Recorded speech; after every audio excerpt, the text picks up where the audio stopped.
Hello नमस्कार दोस्तों, मैं आप सभी का स्वागत करता हूं इस भोकाल स्टडी चैनल पे। यदि आप इस चैनल से नहीं जुड़े हैं तो अवश्य जुड़ जाए, क्योंकि आप सभी के लिए एग्जाम की दृष्टि से चैनल अति महत्वपूर्ण होगा।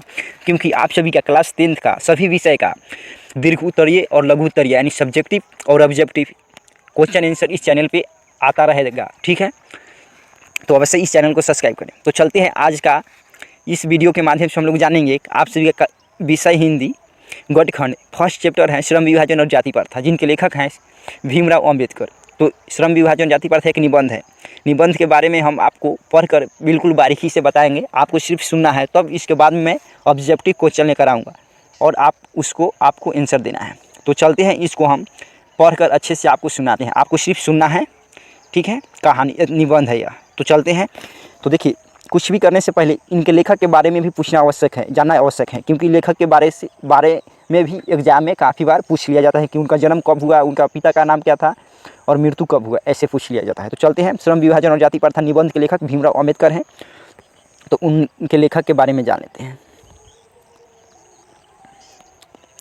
तो देखिए, ये भीमराव अंबेडकर जी हैं, तो इनके बारे में जान लेते हैं। तो देखिए, आपको सिर्फ सुनना है अच्छे से। तो देखिए, मैं पढ़ रहा हूँ, ठीक है। बाबा साहेब भीमराव अंबेडकर का जन्म 14 अप्रैल 1891 ईस्वी में महू मध्य प्रदेश में एक दलित परिवार में हुआ था। मानव मुक्ति के पुरोध बाबा साहेब अपने समय के सबसे सुप्रसिद्ध जनों में से एक थे। प्राथमिक शिक्षा के बाद बड़ौदा नरेश के प्रोत्साहन पर उच्चतर शिक्षा के लिए न्यूयॉर्क अमेरिका, फिर वहां से लंदन गए। लंदन को भी इंग्लैंड बोलते हैं, ठीक है, गए।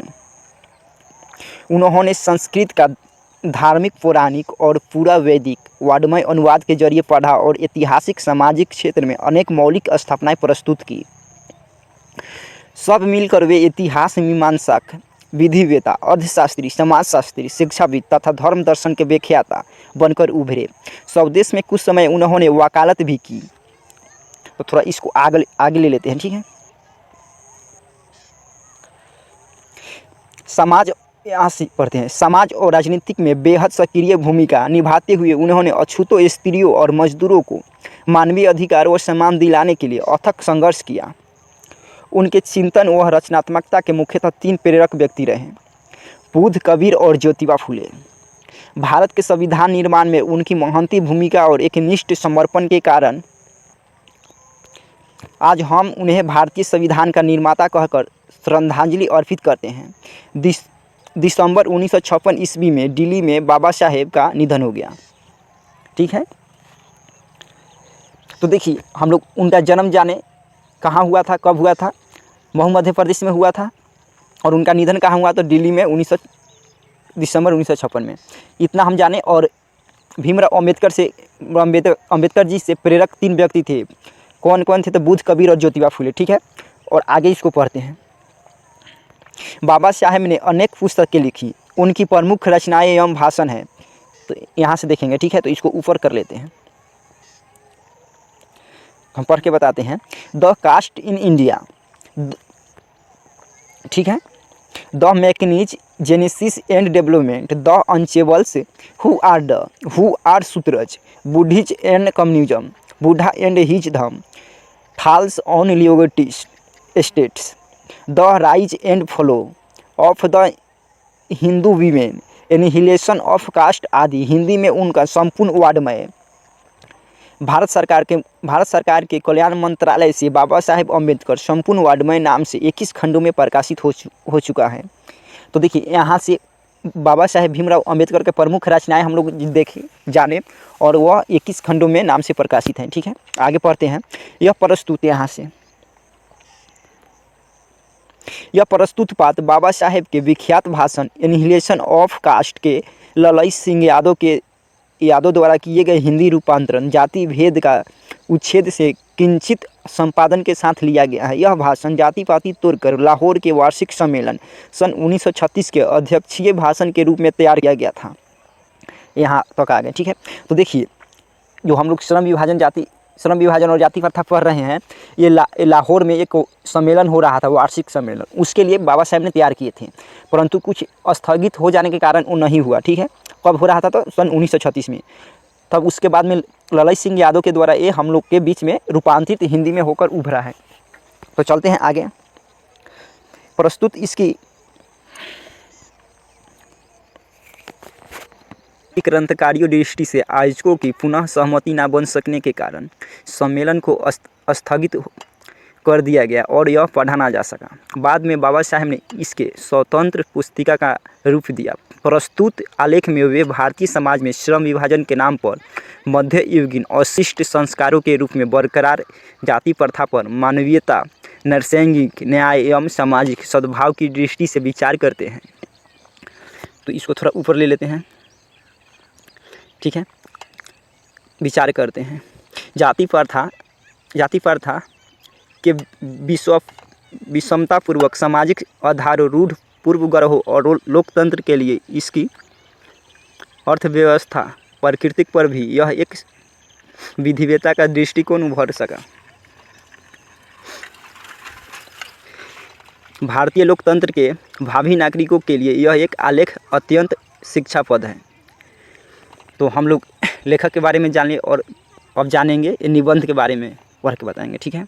तो चलते हैं निबंध की ओर। तो देखिए श्रम विभाजन और जाति प्रथा निबंध है। अब इसको स्टार्ट करते हैं, ठीक है।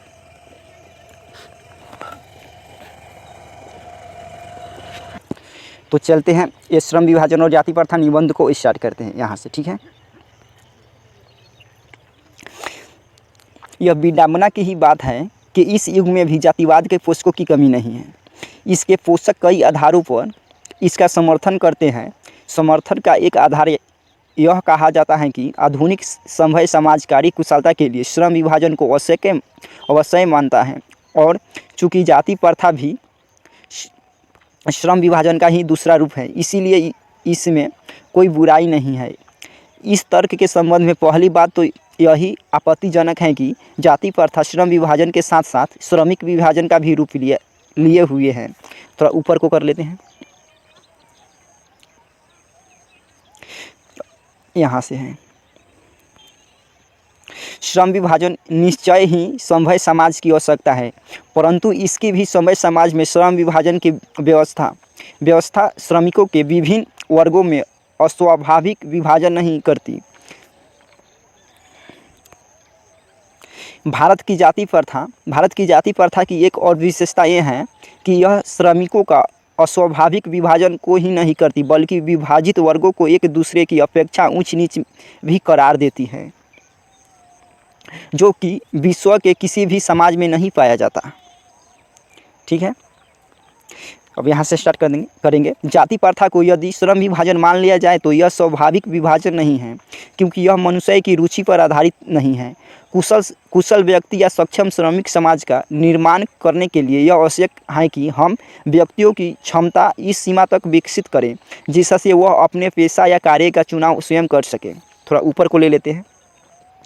तो देखिए यहाँ था कार्य, वो अपने कार्य या चुनाव का स्वयं कर सके।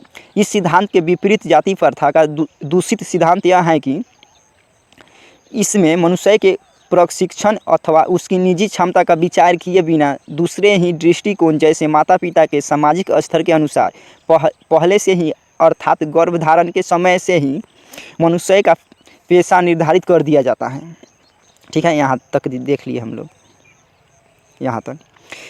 अब यहाँ से पढ़ेंगे। जाति प्रथा पेशों का दोषपूर्ण पूर्व निर्धारण ही नहीं करती, बल्कि मनुष्य को जीवन भर के लिए एक पेशे में बांध भी देती है। भले ही पेशा अनुपयुक्त या अपर्याप्त होने के कारण वह भूखों मर जाए।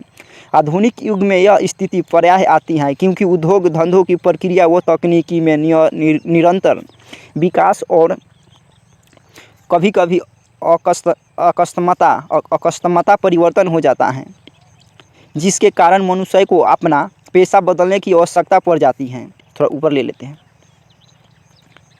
पड़ जाती है यहाँ से। और यदि प्रतिकूल परिस्थितियाँ में भी मनुष्य को अपना पेशा बदलने की स्वतंत्रता ना हो तो इसके लिए भूखों मरने की अलावा क्या चारा रह जाता है।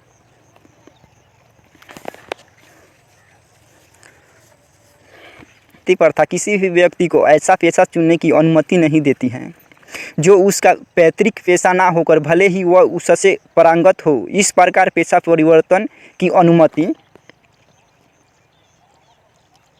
ना देकर, थोड़ा इसको सेव में लेते हैं, ना देकर जाति प्रथा भारत में बेरोजगारी का एक प्रमुख व प्रत्यक्ष कारण बनी हुई है। यहाँ अब यहाँ से स्टार्ट करते हैं। इस प्रकार हम देखते हैं कि श्रम विभाजन की दृष्टि से भी जाति प्रथा गंभीर दोष से युक्त है। जाति प्रथा का श्रम विभाजन मनुष्य की स्वेच्छता या स्वेच्छा पर निर्भर नहीं कर रहता। मनुष्य की व्यक्तिगत भावना तथा व्यक्तिगत रुचि का इसमें कोई स्थान अथवा महत्व नहीं करता। इस आधार पर हमें यह स्वीकार करना पड़ेगा कि आज के उद्योगों में गरीबी और उत्पीड़न इतनी बड़ी समस्या नहीं जितनी यह कि बहुत से लोग निर्धारित कार्यों को अरुचि के साथ केवल विश्वसत्तावास करते हैं, यानी विश्वसत्तावास करते हैं, विश्वसत्तावास, ठीक है, विश्वसत्तावास होगा यहाँ पे, ठीक है, विश्वसत्तावास करते हैं। ऐसी स्थिति स्वयंभवतः मनुष्य को दुर्भावना से ग्रस्त रहकर टालू काम करने और कम काम करने के लिए प्रेरित करती है। यहाँ हो गया, थोड़ा आगे ले लेते हैं।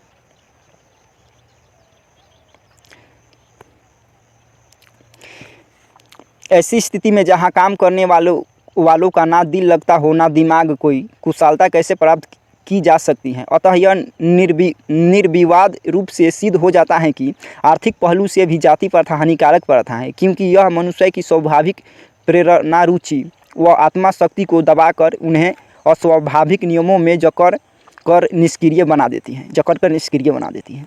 अब यहाँ से पढ़ेंगे। अब मैं समस्या के रचनात्मक पहलू को लेता हूँ। मेरे द्वारा जाति प्रथा की आलोचना सुनकर आप लोग मुझे से यह प्रश्न पूछना चाहेंगे कि यदि मैं जाति के विरुद्ध हूँ तो फिर मेरी दृष्टि में आदर्श समाज क्या है। यहाँ है, ठीक है, ऊपर ले लेते हैं। तो मेरा उत्तर होगा कि मेरा आदर्श समाज स्वतंत्रता, समानता। तो देखिए, ऐसे समाज के बहुविधित हितों में सबका भाग होना चाहिए तथा सबको उनकी रक्षा के प्रति सजग रहना चाहिए। सामाजिक जीवन में आबाद संपर्क के अनेक साधन व अवसर उपलब्ध रहने चाहिए। तात्पर्य यह है कि दूध पानी के मिश्रण की तरह भाईचारे का यही वास्तविक रूप है और इसी का दूसरा नाम, थोड़ा ऊपर ले लेते हैं, और इसी का दूसरा नाम लोकतंत्र है। यहाँ पे है, ठीक है, क्योंकि लोकतंत्र केवल शासन की एक पद्धति ही नहीं है। लोकतंत्र मूलतः सामूहिक जीवनचर्या की एक रीति तथा समाज के सम्मिलित अनुभवों के आदान प्रदान का नाम है। इसमें यह आवश्यक है कि अपने साथियों के प्रति श्रद्धा व सम्मान का भाव होना चाहिए। तो देखिए, ये हम लोग का समाप्त हुआ, ठीक है। श्रम विभाजन और जाति प्रथा जो निबंध है भीमराव अंबेडकर के जी के द्वारा लिखा हुआ था। तो इधर थोड़ा देख लेते हैं, ठीक है। तो देखिए, इसमें ऐसे आता है सब्जेक्टिव में लेखक किस विडंबना की बात करते हैं, विडंबना का रूप क्या है, तो यही श्रम विभाजन है, ठीक है। तो इसका भी मैं बना कर ला दूंगा और ऑब्जेक्टिव भी लाएंगे। तो अवश्य आप लोग कमेंट करें कैसा लगा। इस पर आप सभी का सभी विषय का ऐसे ही दीर्घोत्तरीय लघुत्तरीय प्रश्न इस पर अपलोड किए जाएंगे, तो अवश्य इससे जुड़े और वीडियो के नीचे अवश्य कमेंट करें कैसा लगा। फिर मिलेंगे नेक्स्ट वीडियो के साथ। Bye bye, take care.